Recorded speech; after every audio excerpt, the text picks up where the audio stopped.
Hello and welcome to this special webinar with BESydney, hosted by Spice Magazine. I'm Brittany Levinson, editor of Spice Magazine and your host today. I'd like to firstly acknowledge the Gadigal of the Eora Nation, the traditional custodians of this land, and pay my respects to elders past and present. Thank you so much for joining us today for this 1 hour BESydney webinar, The Road Ahead, Sydney Builds Back Better. And we'd also like to welcome all of those joining us via LinkedIn in our live stream. It has no doubt been a challenging year for all industries, especially the business events industry, with $36 billion reportedly wiped from the national economy due to events and meetings not being able to take place in 2020. But 1 year on since the first COVID cases were reported, whilst much of the world is still unable to open, here in Australia we're currently in the fortunate position to be gradually reopening. Here in Sydney, COVID restrictions are easing, and the New South Wales Premier is expected to announce a reversion to the 2 square metre ruling in the days ahead, which we all know is essential to the business events sector being able to restart. So today we'll be hearing from 4 panellists about how Sydney has used this time to innovate, listen and respond to client and delegate needs, and to ensure Sydney and New South Wales are top of mind as business events planning gets back underway. So let's meet our panellists. Joining us virtually today, we have Deputy Lord Mayor, Councillor Jess Scully, here representing City of Sydney. Hi, Jess. Hello, great to be here. Also joining us virtually, we have Jane Lyons, General Manager at Hyatt Regency Sydney. Hi, Jane. Hi, good afternoon, everyone. Also great to be part of this today. Thanks for joining us. And here in the studio, we have Belgin Tran, Director of Project Delivery and Enterprise Change at Service New South Wales. Hello. Hello, thanks for joining us. And last but not least, Kristian Nicholls, Executive General Manager of Bidding at Business Events Sydney. Hey, Britt. Hey, everyone. So thanks so much for joining us. Okay, just before we get into the panel, we'll just mention that we do have a live Q&A component at the end of today's event. So please send in your questions throughout the event and then we'll answer them at the end of today. We'll also be asking some poll questions throughout. So we'll actually start with one right now. So for those watching at home, you can answer via the poll system. For those on LinkedIn, you can just add a comment down below. So the first question is, do you personally feel comfortable attending in-person events with a COVID-safe plan in Australia right now? So we'll give a few minutes for that to come through and we'll get started with some panel questions. Kristian, we'll start with you from BESydney. Today we're discussing Sydney's roadmap for restarting events. Can you tell me how BESydney is working to inspire planners and build that confidence back in the market to host their events in Sydney this year? Most definitely. Thanks, Britt. I think there's probably a couple of areas we can talk about. One is our campaign. Another is advocacy. And another, similar to your poll question, is getting out and about and attending events and getting confidence up that way. So starting with the campaign, in October last year, we launched a brand new initiative for us, which was a domestic campaign. BESydney has traditionally been focused on the international markets, but obviously with COVID, there's a necessity in the short term most certainly to focus on the domestic market and generating business opportunities for our stakeholders and partners in the state and the city. So we launched the meetinsydney.com.au website as part of that campaign, the first phase. It was actually launched on Channel 9 and we've had 1.5 million views of that campaign and that messaging. And really it's about inspiring people to get back meeting again, to make it easy for planners to get together. Obviously we'll touch on COVID safety precautions, but there are aspects of that incorporated into that website as well. So it's a good resource hub for anyone that's looking to plan an event. And phase 2 of our campaign will be launched at the back end of this month. And again, that's about showing why people need to get together and meet in Sydney. There's a hunger on behalf of the city and our stakeholders to support the business events industry and to get the meetings industry up and running again. So there'll be various aspects of that. So in terms of the campaign, that's driving awareness, driving education, and hopefully driving demand through to our partners. Advocacy has also been a really important aspect for us over the last year, working very closely with, in particular, the New South Wales Government, through various aspects of government, but particularly with Minister Ayres, on getting that balance right with obviously the New South Wales Government, the Department of Health are setting the guidelines and working where we can to ensure that we have COVID-safe events taking place, but that the events are actually happening. And I think you mentioned earlier the Premier has indicated that hopefully come Friday, assuming nothing happens in the next couple of days, there'll be an easing of those restrictions. And the big change from 1 per 4 square metres to 1 person per 2 square metres means you're taking a venue from, say, 40% capacity up to 75% capacity. So it means for event owners, the dollars and cents then start to make sense in terms of volume. It means for hotels and venues, they can actually make a feasible event come together for that. So advocacy is important, and we're certainly, maybe we can touch on it a little bit later, but the advocacy piece nationally then is once New South Wales is reopening, there's been a lot of discussion obviously around if you want to get the events industry up and running, the larger events are often the national events. And so you need a consistency of approach to borders. And I think New South Wales has been one of the most resilient states in terms of keeping their borders up. And I think event owners and planners want confidence that if they do book a national event, that their people are going to be able to get on a plane and get to the event and get home as planned. So there's a number of areas that we're doing there. We're also getting out and about. We're meeting with clients, event owners and event organisers, with associations, with corporations, understanding how their world has changed and how we as a city and as BESydney can potentially adjust what we do to add value to their world and get them meeting again. There's definitely a desire to be meeting again. I was at an event yesterday, so it'll be interesting to hear the poll results. And how fantastic was it to be face-to-face with people, meeting new people, catching up with others, having these serendipitous bumping in moments, COVID-safe bumping in moments, I should say. But there's 3 or 4 things I've got to do now that would never have happened if I hadn't attended that event yesterday, which was a committee for Sydney's Sydney Summit at the ICC Sydney. So, so there's a number of things that we're doing on various fronts to help inform, to help develop regulations and support the event industry coming back. One side note I want to say as well is, whilst we've moved into supporting the domestic space, our traditional role of international bidding certainly hasn't stopped. Just in the last couple of months, we've secured 3 significant international meetings coming to Sydney over the next, in 2022 and 2023. And that's really important that pipeline gets built. It's definitely all about the here and now, I think, understandably, for the community and event owners. But it's important that we have these significant events in a pipeline down the track. And that's been a lot of the work of our team has been also on retaining events that were international meetings that were going to come into Sydney in last year and this year, and making sure that we retain those for Sydney, even if it is at a slightly later date. And we've had the success of 70% of retaining those. So various fronts, we're doing things to help get the industry back up and running. Fantastic. Well, the poll results have come in, and it's almost 88% of people that feel comfortable attending events right now. So, I mean, it's clear that the hunger is there. The drive for people to meet again is certainly there. So definitely, and I'm sure Belgin will touch on some of the aspects that have made that people feel safe going to events, and I can maybe touch on that when we talk about things later on. But there's definitely a feeling of confidence going into a venue that checks and balances are very much in place to make sure that it's a safe environment that you're walking into. Absolutely. Well, Jess, I'll hand over to you now. A question for you. For those people at home or in their offices that haven't visited Sydney in a little while, can you share a little insight and paint a picture of what Sydney is like at the moment? What's happening when you walk out onto the street in Sydney? It is really bouncing back, and I think what I would say is come down and explore and reacquaint yourself with the city centre.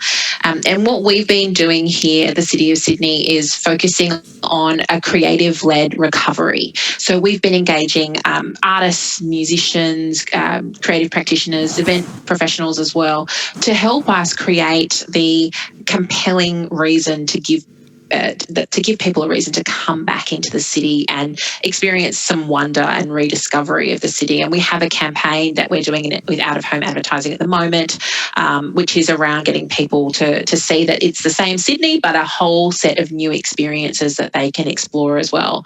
And one of the key things that we've been doing to support that, as well as funding programs with the New South Wales government, like our Sunset Piazza series of events that are taking place in Cathedral Square.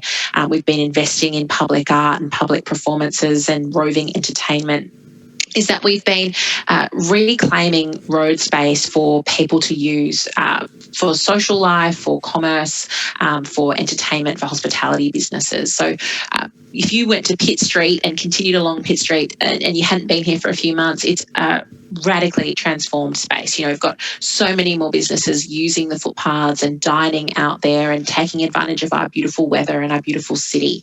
So I think it's something that we have been hoping for and working for a long time, pedestrianising as much of the city as we can and reclaiming road space for social life and for business.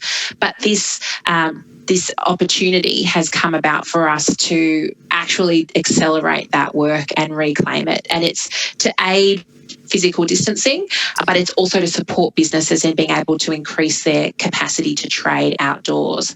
And it's helping the hospitality industry in Sydney. So I'm really keen to see how that might then connect with the visitor economy and the events sector to augment the offering that you make, so that when people come to Sydney for events, they're also enjoying a different kind of Sydney experience by dining outdoors, going to bars and restaurants that are now reclaiming road space, and going to incredible performances that weren't otherwise happening in our city streets. There are some great examples like the City Recital Hall, which is just off Martin Place, have been putting on a lunchtime weekend series of performances and events with a local restaurant that otherwise would not have been happening. And I hope we'll start to set the tone for reclaiming space for entertainment and for social life. But of course, that's all only possible because we've been able to achieve such a great result with managing COVID infection. And so we are still being really cautious. We're still really encouraging people to wear masks everywhere and to adopt COVID-safe practices and to support businesses to have COVID-safe practices, because we want this good run to continue and we want people to have confidence that when they come to the city and they enjoy the city, that they're also safe and they're also able to go home and feel comfortable with that as well. So that's the city does feel different, but it is much more active than you might have seen it, just 3 or 4 months ago. No, that's great. There is certainly a buzz when you head out into the streets now, which is it's exciting to see. Yeah, and it's funny. It's like rediscovering the city again, because things like the light rail were really only just up and running when all of this happened. And you walk back into the city and see these promenades now and you go, wow, I completely forgot that all that work had taken place. So I completely agree. That's it. I mean, I think there are a couple of instances where we didn't get to experience the payoff for quite a lot of pain, like with things like the light rail and more recently as well, the lockouts, so that had a really big impact on nightlife and hospitality in the city, as well as our creative economy. The bulk of the lockout laws were rescinded in February 2020, and then of course the lockdown happened a month later, and so we've had some more good lockout rollback news today as well. So we're coming back to a city that actually has had a lot of roadblocks removed. Yeah, that's great. Jane, I'll head over to you now for a question. Jane's joining us from the Hyatt. Throughout COVID, adaptation to the new normal has certainly been a key theme across all industries, but venues in particular have had to really pivot to allow events to happen. Can you talk us through some of the changes Hyatt Regency Sydney has gone through and put in place to allow events to happen? Well, thanks, Brit. I mean, we're fortunate, I think, in that we've been operating the entire time. We haven't closed our doors at all. We've been delivering events here at Hyatt Regency Sydney since July of last year, when we were able to commence doing so. And I think that's given us a great opportunity to really refine our processes. Our operational teams are really well equipped to make changes at the last minute, to operate with flexible floor plans if we need to change numbers in line with restrictions. We've reinvented our food delivery service and the way in which we can sort of serve our amazingly high standard of food, but doing it in a different way to make sure that it's COVID safe. And it's interesting, when you talked about the poll results there of 88% of people feeling comfortable, that means we've still got 12% who are not. And I think a nice thing that I've sort of enjoyed over the last 6 months or so is really talking to people when they first arrive to check in for an event. And if they haven't been out of their homes, if they haven't come into the city for a while, there is definitely a level of anxiety and trepidation about, how will this feel? Will it be, will I feel safe? Will I feel comfortable? And it's interesting to then catch up with those same attendees later in the day and to see them feeling relaxed and comfortable and so, excited to be back and enjoying other people's company and networking and depending on the purpose of the event. So, I think it's certainly been a great journey for us at the hotel over the last sort of few months, and we've really made a commitment to ensuring that the practices that we put in place are obviously effective and COVID safe, but also subtle. So, for example, we've invested in some thermal scanning temperature monitors so that it allows us the ability to measure people's temperatures as they arrive for an event en masse. So, we can cope with large volumes of guests arriving at the same time, but really without, feeling that we're impeding that nice sense of arrival that guests are used to when they're coming to our hotel. So, a lot of learnings, but it is nice to see confidence building, and we hope to be able to welcome more events, to our hotel in the coming months. Absolutely. Can you share some of the examples that you've got of successful events that have been held over the last 12 months in the hotel, and tell us what they were like? Sure. I mean, yes, we've done everything from, large weddings, and weddings keep changing in size. So we've certainly got a very flexible wedding team working with the bridal couples to accommodate the number of guests that they're allowed to invite at any particular time. But everything from weddings to award ceremonies to corporate, launches, product launches. We've really delivered all types of events over the last 6 months or so. And I guess there's some that have been purely in person. So we've had those events where all of the delegates have come and attended in person. And we've had others where there's been a hybrid component. So we hosted the HM Awards towards the end of last year, and there was, 200 people in the room, which was our maximum capacity at that time. But we had 2,000 people joining us from around Australia and the Pacific, hybrid, in a hybrid sense, joining the award ceremony. So, I mean, there's definitely lots of flexible ways that we can accommodate events depending on the restrictions at the time, should they change. But of course, we're all hoping that the borders remain open, that the capacities ease, and we get back to at least the 2 square metre rule this week, as we talked about. And I think with each event that we host, we certainly learn something new, but it enables us to talk confidently to clients when they're considering their event, and we can make sure that we can accommodate irrespective of the state of the play at the time. No, absolutely. And Belgin, just over to you now in the studio. A question for you in terms of Service New South Wales. Can you tell us what pivots your organisation has had to put in place, and how you've had to adapt to continue to engage with customers and to provide that confidence for everyone? Sure. So the Department of Customer Service has a digital strategy where we have as many of our services available online, where customers have the benefit of interacting with government remotely. But we also, that's in direct support of the New South Wales Premier's priority of Government Made Easy. We want to ensure the interaction with government is quick and seamless. But we also, provide an omni-channel experience. So Service New South Wales is known for customer at the heart of everything we do, and a customer-centric approach. So we like to be in the community, helping our customers in our service centres. So we had to pivot and make sure that we continue to support the community and our customers, but we had to think of doing it in a COVID-safe way. So adopting those new practices in our service centres, but also moving some of our services to be over the phone, so we can continue to engage and ensure that customers can continue to have access to the services, especially this year, and also bushfires, which wasn't that long ago, and have access to those services, but in a very safe and convenient way as well. Yeah. I've got to say, I'm a huge fan of the Service New South Wales centres. I think if anyone's gone to have their driver's licence done or anything like that recently, to be able to go in and it's to bring customer service into government, which has been obviously the way in New South Wales for a number of years now. Yes. It's such a refreshing change. It feels more hospitality linked than government linked. And I think that's, it's outstanding and certainly being recognised across Australia and beyond. No, it's great. We've spent quite a lot of time building our infrastructure to make sure that, not only do we engage customers directly, but also when they engage with us through our technology, that we have a full suite of services. So our online channel as well as the Service New South Wales app, so they can continue to engage contactless as well. And Service New South Wales is behind the COVID check-in that I'm sure a lot of our viewers have used before in the last 12 months. Can you tell us about Sydney's technology response to COVID and how it's enabled the city to largely stay open and also to increase confidence in visitors and locals?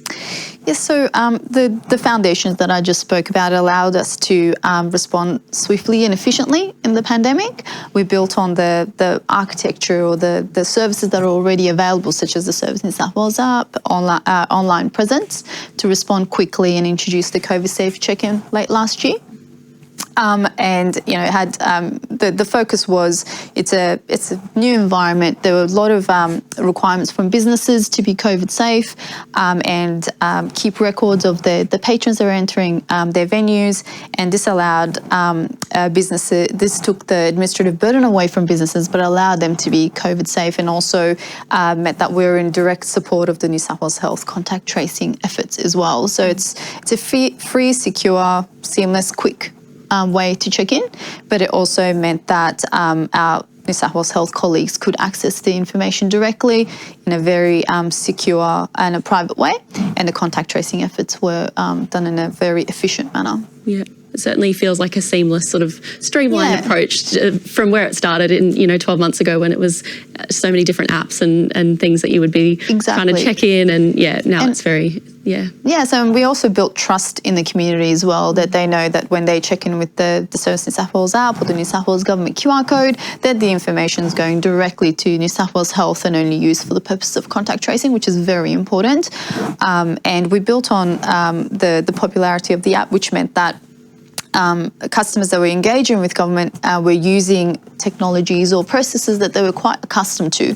So in anyone that couldn't use the app, we also added services such as the web form, or the business being able to capture their details directly from the patron, which meant that it was as per all our services, it's an omni-channel, it's all inclusive service as well. But in addition to the check-in, since the pandemic and all the disasters we've been dealing with, I guess, we've been able to use our digital framework to also very quickly roll out border permits and the grants that are going to businesses, small businesses, and hardship or areas that were impacted by the pandemic directly, which meant that we can respond quite quickly to those as well. Fantastic.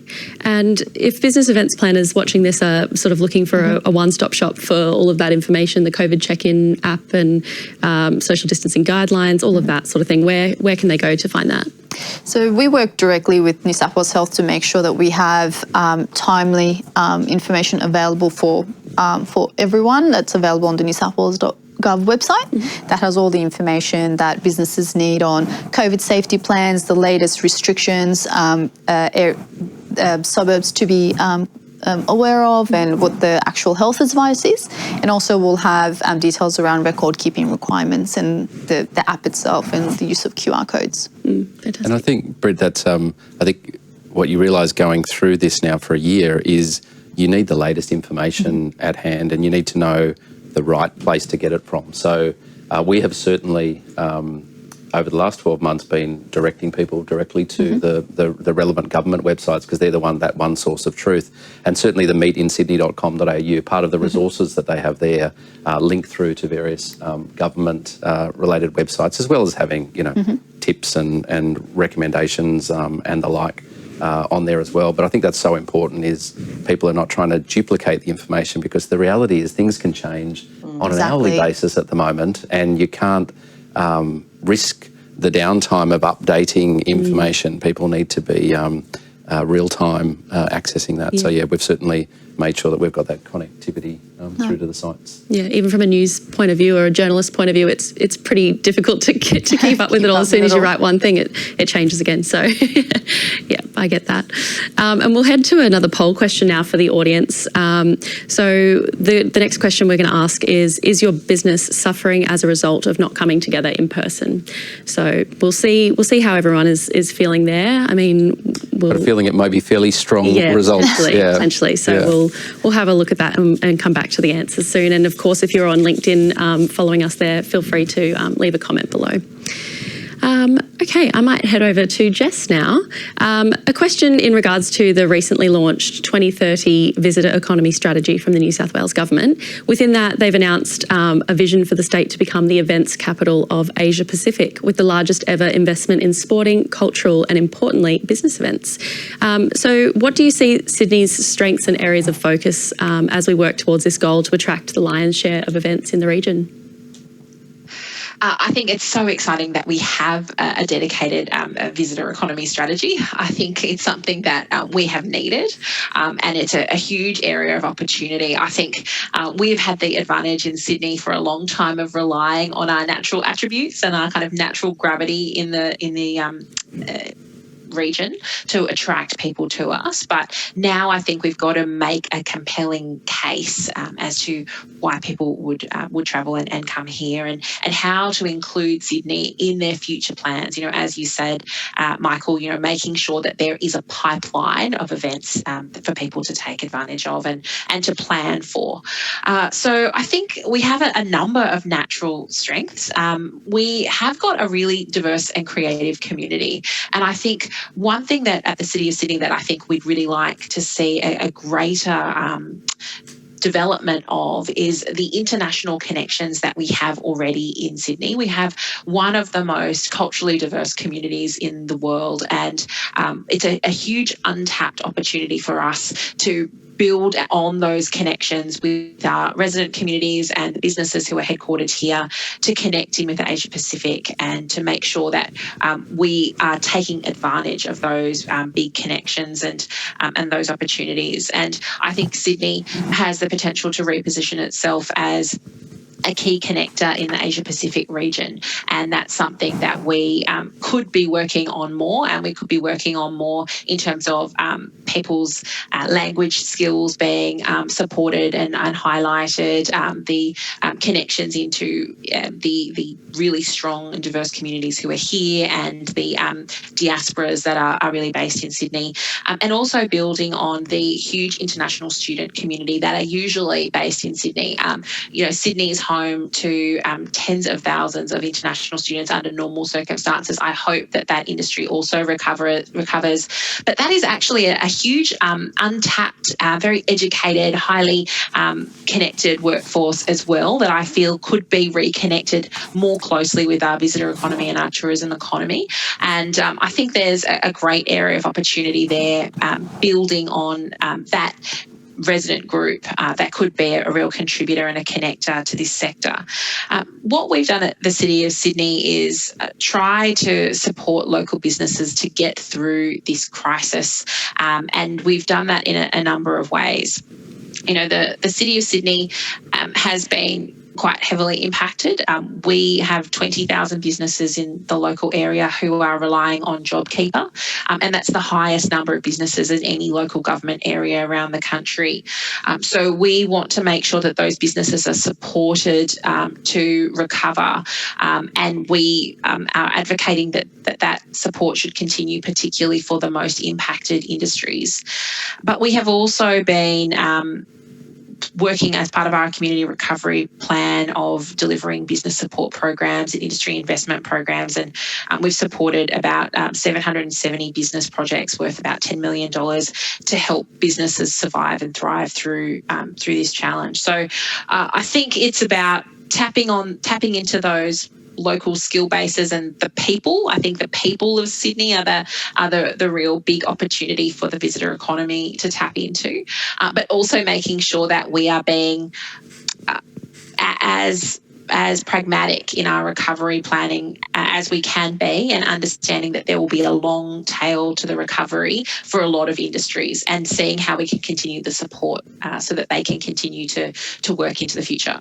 Thanks, Jess. And Kristian, what are your thoughts on that in terms of, Sydney's strengths in terms of, attracting those events? Where do we sit, and what's our big draw card? Definitely. I think I'll just touch on, obviously, Destination New South Wales have done a great job bringing the visitor economy strategy together, and we're fortunate to be consulted as part of that. And our organisation, because of the alignment that we have around a visitor, an international or a domestic delegate is effectively a visitor to the city, and the opportunity to curate an experience for them, to showcase aspects of the city that, if they're a local, they may not be familiar with. They may not need to see the iconic parts of Sydney, but more the creative parts, as that Jess has been talking about, and sort of live like a local parts of Sydney that aren't there.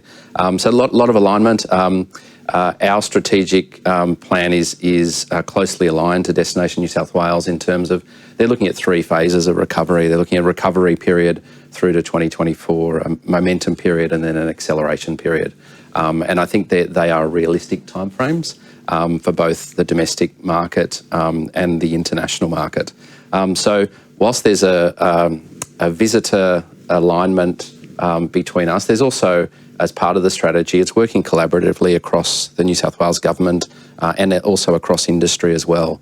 And that's, I guess, what ties into our role as BESydney when we bring in, whether it be a domestic event or an international event. The visitation's a really important aspect of it, but it's the plus that comes with that. It's how does that help to advance the creative industries or other priority sectors within the New South Wales economy. So, there's a number of precincts that are being developed at the moment. So I guess areas of focus moving forward is how do we bring forward the brand of Sydney to be beyond the beauty of the city? And I think the Treasurer came out quite strongly yesterday to speak to that, that it's that brains behind Sydney and the elements that maybe people overlook or doesn't define the city as strongly as it does some of our international competitors around the world. I think there's definitely an opportunity to do that, and I know the New South Wales government has a global New South Wales strategy that is focusing on doing that. I think other areas are, I think the City of Sydney is a real leader in terms of sustainability. I think the New South Wales government is taking an active lead nationally on that, particularly in the last year or two. And I think there's an opportunity there of far more focus for us as a city and a state. Probably the other area I'd say in terms of focus, I think from a visitor economy, domestically or internationally, is the celebration of our Indigenous community and history. I think as the City of Sydney, a global city, from an education perspective for locals, speaking of my own family, and certainly for international visitors, to really, whether it be, again, curating experiences that already exist, or whether it be to bring together some, showcase is not the right word, but to shine a light on what should be one of the proudest aspects of Australia, the oldest living civilization in the world. When you talk about unique opportunities, that's not a domestic differentiator, but for Sydney as an international differentiator, that is something that we can really, we need to celebrate as a nation, and then we need to educate and showcase that, again, not the right word, but for internationals when they come into our city, because it is such a differentiator for our country, and certainly for Sydney as the global city in Australia. Definitely more focus that we can do on that front. Yeah, absolutely. Could I just add something in there? I think that's so on point, Michael. I mean, I think the city has supported organisations like Supply Nation, and they are an Indigenous-led organisation that is about showcasing other Indigenous businesses and how can, through procurement, events businesses and visitor economy businesses showcase the culture and the contribution of Aboriginal and Torres Strait Islander people, and how how can you do it through your catering offering, through the artists and entertainers that you showcase at your event. I think that's such a huge differentiator. And it is a local differentiator, because I think if we can start to have a more nuanced understanding as Australians as well of the diversity of Aboriginal or First Nations cultures in Australia, the difference between Sydney and Melbourne in that regard is real too. So I think that's such a wonderful point. And I just want to pick up on one other thing that you said, Michael, that idea of a more fine grain or nuanced marketing offering for our tourism and visitor economy is something that we would be really supportive of, and we're trying to support at the City of Sydney. We have a campaign called #SydneyLocal. It's part of our 365 Days of Local Economies program, which we've been running for years. But we encourage local businesses to use that #SydneyLocal in all their social media communications. And then we work with publishers to recombine that user-generated content and promote that through different channels, from Concrete Playground to Time Out and Broadsheet Sydney, for example. If there's a way that we can start to sell that version of Sydney that is about micro neighbourhoods and more nuanced experiences, that does help with our domestic tourism and domestic event offering as well. Absolutely. Thanks, Jess. I'll just have a look at the poll results now, not to put a little damper on things or anything like that, but it just shows the reality of where business events are at. We have 85% of viewers saying their business is suffering still as a result of people not being able to come together. So 14% or almost 15% that say they're not. So, there's a long way to go. And there is a lot of talk about, extension of JobKeeper or some sort of support program. But, does that surprise you in any way, Kristian? No, it doesn't at all. And I'm sure Jane can talk firsthand of the how decimating this has been across the industry. And that's easy to say. It's individuals' lives that have, they're losing their jobs. And whilst we may not have had the mortality, the scale of mortality as some other cities in the world that have suffered COVID, fortunately, individuals have had their livelihoods severely impacted. And I think the federal government and the JobKeeper program has been a real lifesaver. I don't have it's up to government as to what they do, and I'm sure there's a whole bunch of things that they are considering. What I can say, though, I think is COVID has made us realise nationally how important the visitor economy is, how important the tourism economy is to the national economy in terms of employment. And we will get through this. Like, there are positive signs at the moment, and we need the most robust industry ready for comeback. So if after March, we need something in place to make sure that we have the talent and the teams in place, so that as we recover domestically and as we will recover internationally, that we're ready to provide that experience. Because I think we will be worse off as a city and worse off as Australia if we are unable, and we're losing companies and losing services across the city and the state as a result of the level of financial support no longer existing. But it's a really tricky problem for people far more intelligent than I am to deal with. But Jane, I'm sure you've experienced it very directly at your property. Yeah, absolutely. I guess we were coming from a base where, a 900-bedroom hotel running back-to-back events right throughout the year, running at 90% occupancy, and that's what the team were used to here pre-COVID. And so our teams were very specialised. They were obviously very busy, but they were, very specialised in their departments and their job focus every day. And I think with foresight, we really thought about this last year and saw, obviously, as business levels declined, that we really saw the opportunity to invest in training and cross team development and so forth. So we've for many months now had team members working right outside their core department. So we've had members of our sales team working in guest services. We've had members of our HR team helping in food and beverage. And I think in terms of giving people diversity and upskilling and opportunity to supplement their income, it's been really important, and it's helped us to retain the talent, that we, as you say, Kristian, that we will rely upon moving forward. And, the back end of last year when the Victorian border in particular opened at the end of November, we saw an immediate uplift in business. Short-lived, unfortunately, because of the Northern Beaches outbreak. But, we really got a feel for business, how business could be in a domestic-focused environment. So we've spent a lot of time and effort planning for this.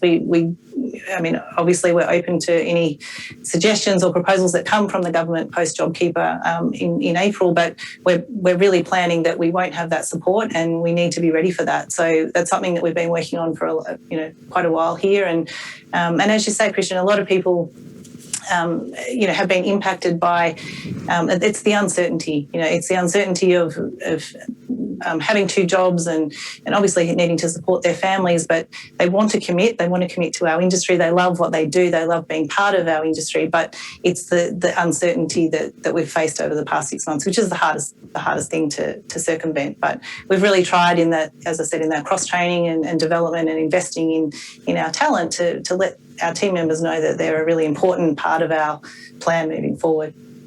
Absolutely. And Jane, staying with you now, so at Hyatt Regency, you've recently unveiled a series of refurbishments across some of the rooms there. Can you tell us a little bit about, evolving the product? We're seeing a lot more hotels, they're still under construction and refurbs are happening. Why is it so important that the product keeps evolving and updating in order to attract those business events to the city? Absolutely. I guess the only positive of the lower occupancy for us last year was that we were able to continue our refurbishment project really without the impact to guests, obviously in the hotel, in an operating hotel, and also there was no displacement. So we're very fortunate that our owner was able to continue that investment program in our hotel, and we've now completed the refurbishment of all of our bedrooms. So we've got a fabulous new product that we have been showcasing, as you mentioned.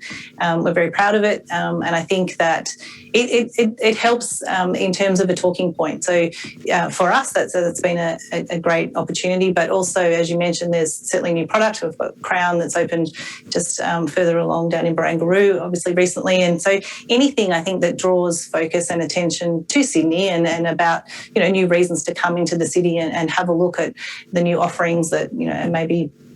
A new restaurant and new, some of the initiatives that Jess spoke of earlier, that anything that gives people reason and motivation to come to the city and try the product from an events perspective, of course, we've got two fabulous ballrooms that look out over Darling Harbour, and we're lucky to have had those operating right throughout last year, but also now to have this beautiful new refreshed bedroom product to support that. So, it's another reason for us to be proud of our product and to invite guests in to see what we've been doing while they may have been working from home.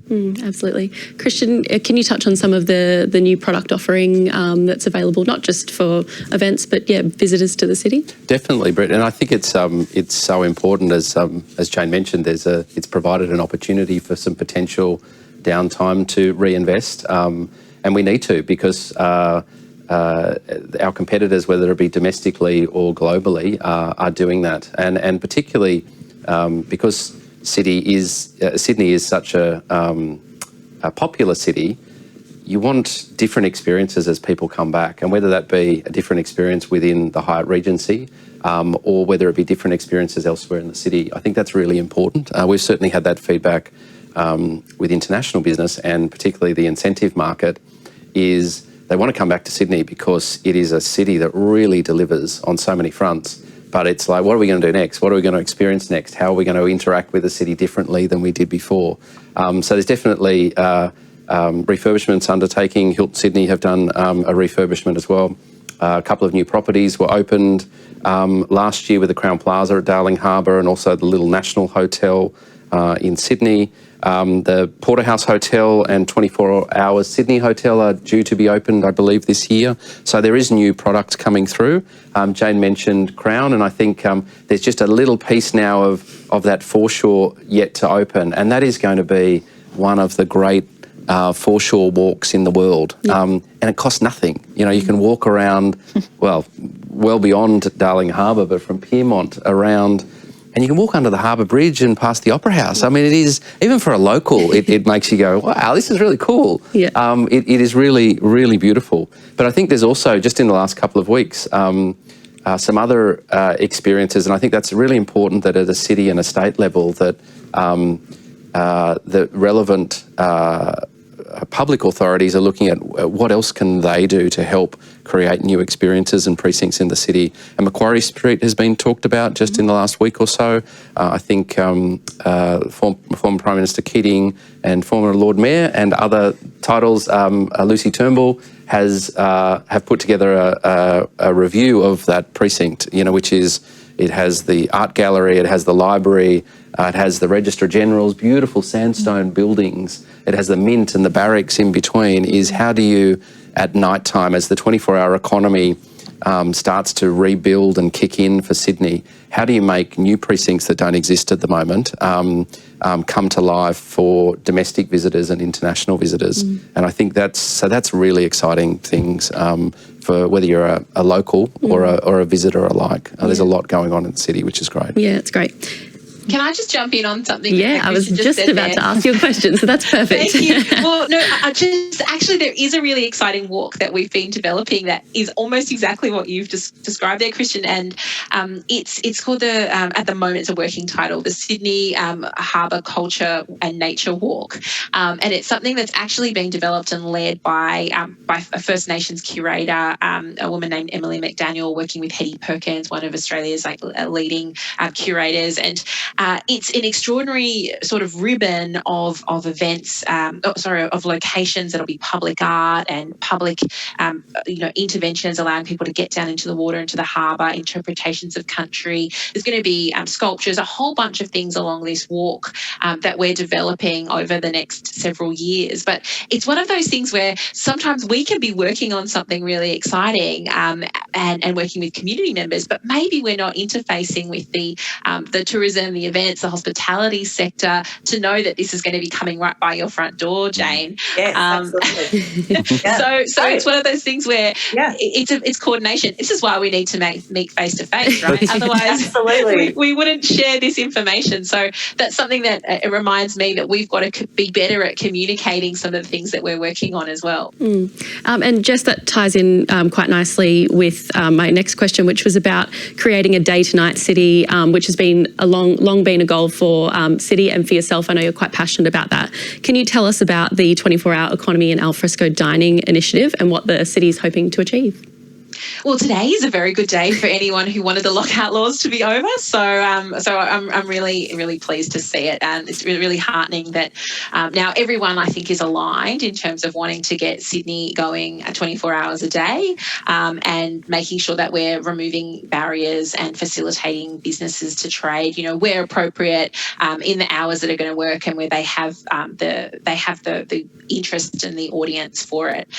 Something that we've been working on at the City of Sydney for a long time is changing trading hours and making sure that businesses can trade later, particularly in entertainment precincts and parts of the city that are really geared up for that. And we've been working on that for the past few years. We've got a new late night trading development control plan that came into effect in 2020, in probably late 2019, but didn't really get a chance to get going. And there are some really exciting elements in there, such as dedicated precincts in emerging parts of our city, like North Alexandria, for example, which is going to accommodate the part of the city that's really going to accommodate a whole lot of growth over the next 20 years. So that's exciting for the future of the industry and looking at the kinds of entertainment offerings that have yet to be developed in Sydney. I think that's something that I want to put on everyone's radar. But we've been heartened this year by the alignment between this kind of long-term vision of the city and now the New South Wales government also really refocusing on this goal. And as part of our COVID recovery, we have co-invested with the New South Wales government in a $20 million program, which is we've called the Alfresco City, and that's all about getting people able to eat and drink outside, removing barriers to trading, unifying trading hours and liquor licensing, and trying to get those processes to work together more smoothly. And we've also had, commitment from Minister Dominello to try and streamline and perhaps get those processes of DA and liquor license to work concurrently. That's something that we're really hopeful that the Minister is going to progress very soon.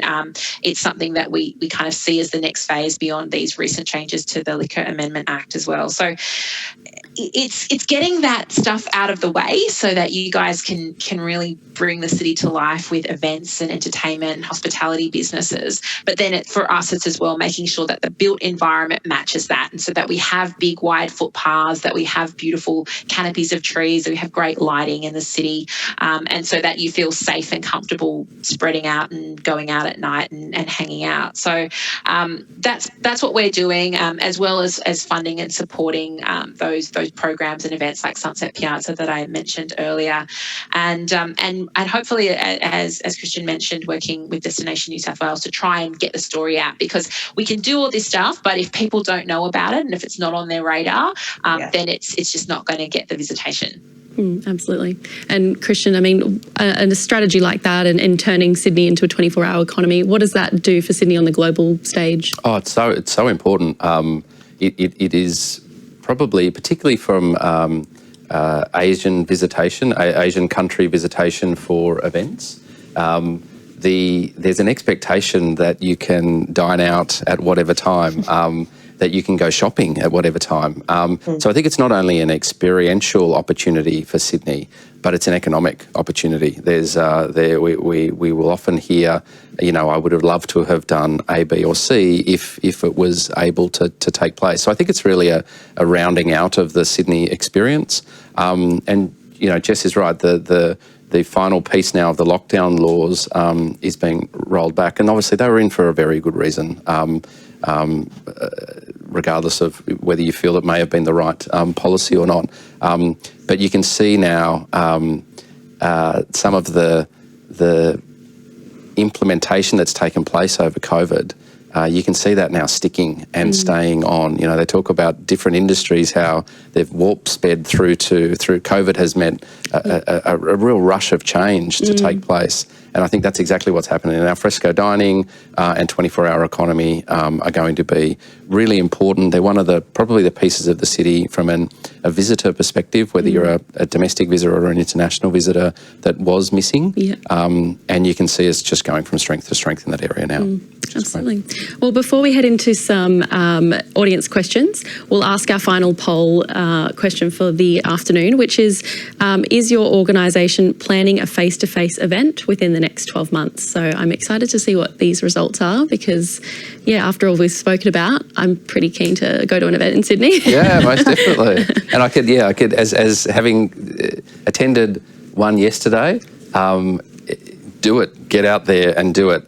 Because I think the more people attend events, the more confidence then you get, the more confidence in the industry, the more confidence that regulators then have on policy settings moving forward.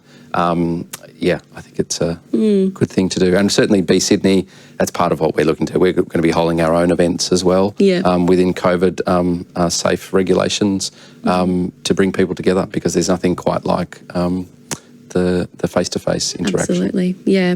We have a comment here just based on earlier your comments, Kristian, about border controls. It says it would be interesting to ask how many people would be confident attending an interstate event today as opposed to simply attending an event. This is a critical metric for the industry, which is true. I mean, like we said earlier, the border controls and the uncertainty of all of that is one of the biggest factors at the moment. I mean, are you hoping that things will look better? Yeah, no, look, I guess I see it, it's a step-by-step process. Yeah.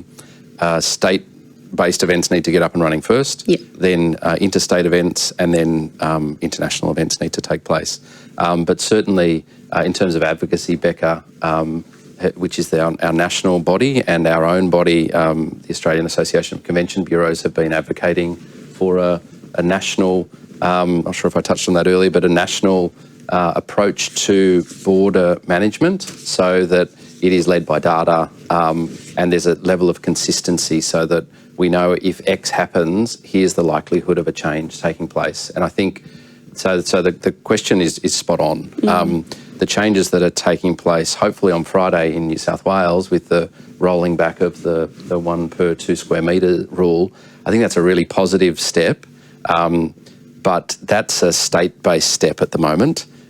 For the larger events that come into the city and the opportunity there, you need event organisers and attendees to have the confidence to say, I'm going to book an event in a month's time or 2 months' time. Individuals can invest in flights and accommodation, knowing the rules. And at the moment, the challenge is that different states operate differently in terms of hotspots and interstate borders. And I think there's clearly a call and a need, and hopefully that will come soon, because that's the confidence that everybody needs to really go to that next step for domestically for events to get up and running. And there's another question here from an audience member. South Australia Tourism has had a lot of success with their voucher program encouraging domestic tourism. Will New South Wales Government look at anything similar to drive visitation? Now, I do believe there's a voucher, there was spoken of a voucher program in New South Wales. I'm not sure who can speak to that. Kristian, is that you or is that Jess? Either or. Jess, do you know about a voucher program at any point that might help drive visitation to New South Wales? I think, is this about the dining out vouchers? Not specifically, but they were sort of saying in comparison to South Australia Tourism, but that's the one I was thinking of, the dining out, yeah. The Dine and Discover? Yeah, do you... Yes. So, Service New South Wales, in support of, trying to encourage everyone to be out and about and explore our city. They'll be receiving 4 $25 vouchers, so $100 per person, to go out and dine and discover. So be able to use it at restaurants and cafes, and also be able to enjoy the arts.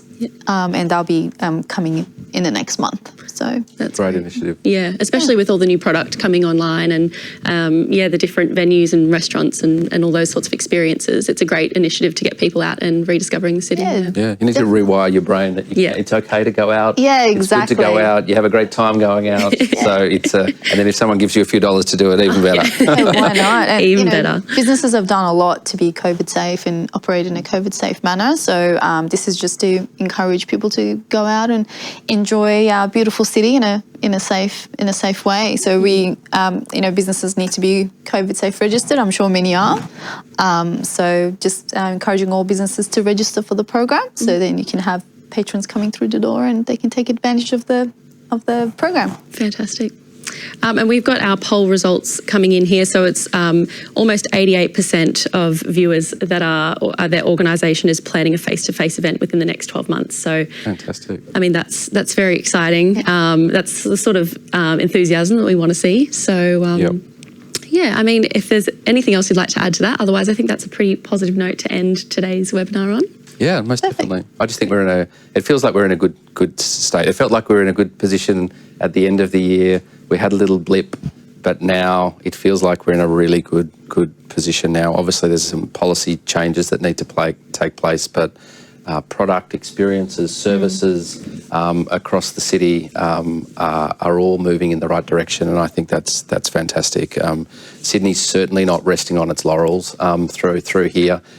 We know there's going to be a fight for visitation happening, and we should be proud that we have a great city, and there's between the City of Sydney, the New South Wales government, are really doing a lot of the heavy pushing to make that happen, as well as industry. So it's exciting times. It is, very much. That concludes today's webinar, The Road Ahead, Sydney Builds Back Better. Thank you to all of our panellists today and to everyone joining us online and LinkedIn. As you've heard, over the last 12 months, Sydney has led the way in innovation, technology and creative ideas to add even greater value to delegates and provide the highest level of confidence to visitors, all making a very compelling case to be selected as the host destination for your future bookings. Coming together now is more necessary than ever to bring our people back together, create momentum and drive business forward.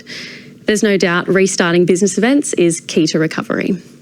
We'll be providing a link so you can watch the webinar again if you'd like to, or forward it on to a colleague perhaps. And if you have any questions that we didn't cover today, please feel free to get in touch with the team at Business Events Sydney at meetinsydney.com.au. And finally, another big thank you to our panellists today, Jess, Belgin, Jane and Kristian. And thank you all for joining us. Have a great afternoon.